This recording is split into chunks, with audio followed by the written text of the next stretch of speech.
First of all, workspace settings, set the 3D modeling.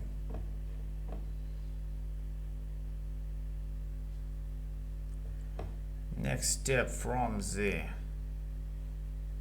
panel coordinates, activate the command USC.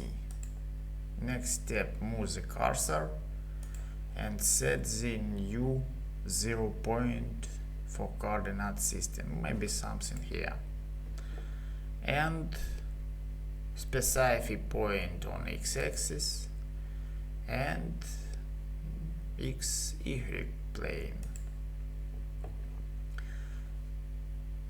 Activate the command USC, name it USC, and we can change it, change world or preview or unname it.